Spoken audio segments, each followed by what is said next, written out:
ये दुनिया दिखावे की है, या शायद दिखावा ही हमारी दुनिया बन गया है। दिखावा पैसे का, पावर का, कनेक्शन का, या दिखावा ज्ञान का। स्यूडो इंटेलेक्चुअल्स, ऐसे इंटेलेक्चुअल जो इंटेलेक्चुअल ही नहीं होते, वो लोग जिनके आधे अधूरे ज्ञान का सिर्फ एक ही मोटिव होता है, दिखावा।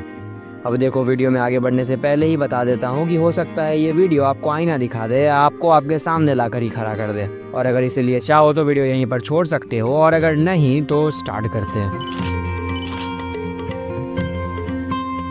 इंसानों को खुद को दूसरों से ज़्यादा इंटेलेक्चुअल दिखाना अक्सर ही पसंद आता रहा है, क्योंकि ऑब्वियस सी बात है कि जो ज़्यादा बुद्धिमान होगा वो ज़्यादा सुपीरियर होगा। पर इसी चीज़ को जो इंसान ऑब्सेशन बना लेता है, उन्हें ही कहते हैं स्यूडो इंटेलेक्चुअल्स। अगर बोला जाए तो people who want to be called intellectuals instead of being one. अब देखो, ये चीज़ कोई बहुत नया कॉन्सेप्ट नहीं है, पर मॉडर्न टाइम्स में सोशल मीडिया और इंटरनेट ने इस चीज़ को एम्पलीफाई करने में कैटलिस्ट की तरह काम किया है।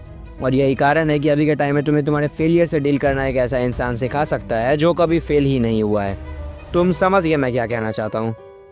वो रील से सीखी हुई बात और कुछ मशहूर किताबों के कुछ मशहूर कोट्स और इन सब के ऊपर चेरी ऑन द टॉप का काम कर दिए कुछ कॉम्प्लेक्स वर्ड्स और सेंटेंसेस जो कि खोखले होते हैं। अब देखो, अगर ऊपर से देखा जाए तो जो बात स्टूडेंट इंटेलेक्चुअल्स करते हैं ना, वो सुनने में तो बहुत अच्छा लगता है, क्योंकि वही फैंसी वर्ड, अट्रैक्टिव प्रेजेंटेशन, लेकिन वो प्रैक्टिकल नहीं होते।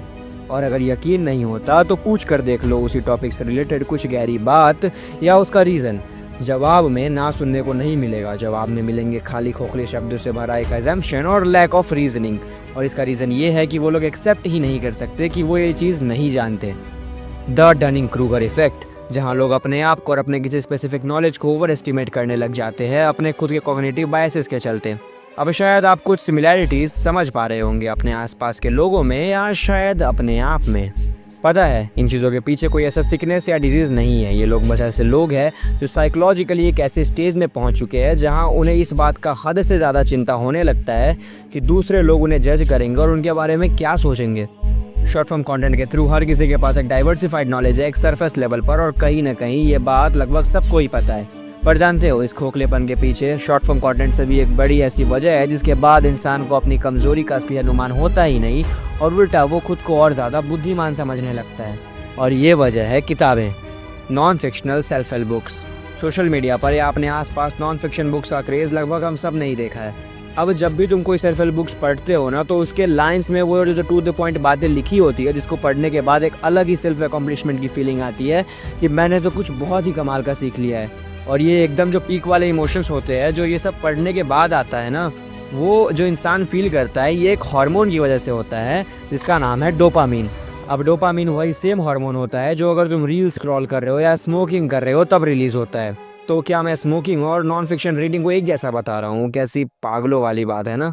वेल, फिजिकली तो दोनों चीज़ें सेम तरीके से इम्पैक्ट नहीं करती, पर अगर मानसिक रूप से देखा जाए तो मेजॉरिटी ऑफ द केसेस में यही सच है। क्योंकि ज़्यादातर लोग जो चीज़ नॉन फिक्शन में पढ़ते हैं वो उन्हें पढ़ने में और उसके बारे में दूसरों को इंटेलेक्चुअली बताने में तो बहुत ही अच्छा फील होता है, पर वो सेम चीज़ कभी अपने खुद के जीवन में वो अप्लाई ही नहीं कर पाते।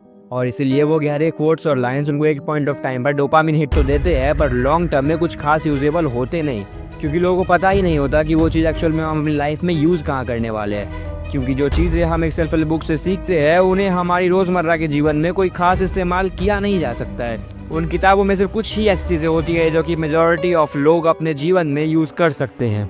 और इसीलिए नॉन फिक्शन सेल्फ हेल्प वाली किताबें सीखने के बुरे सोर्स तो नहीं है, पर अधूरे हैं। और जो प्रैक्टिकलिटी और इन्फॉर्मेशन के बीच का गैप है ना, वो एक इंसान तभी बढ़ सकता है जब उसके अंदर ये विजडम हो कि अगर वो एक किताब से 50 प्रिंसिपल सीख रहा है तो उनमें से कौन से प्रिंसिपल उसके काम के नहीं हैं, कौन से काम के हैं, और अगर काम के हैं तो प्रैक्टिकली वो कैसे यूज़ होने वाले हैं। और जब ये बुद्धिमत्ता एक इंसान के अंदर डेवलप होने लगता है तो स्यूडो इंटेलेक्चुअलिज्म अपने आप दूर होने लगता है, क्योंकि तब तुम्हारा किताब पढ़ने का मोटिव किसी को दिखाना नहीं होता बल्कि सीखना होता है।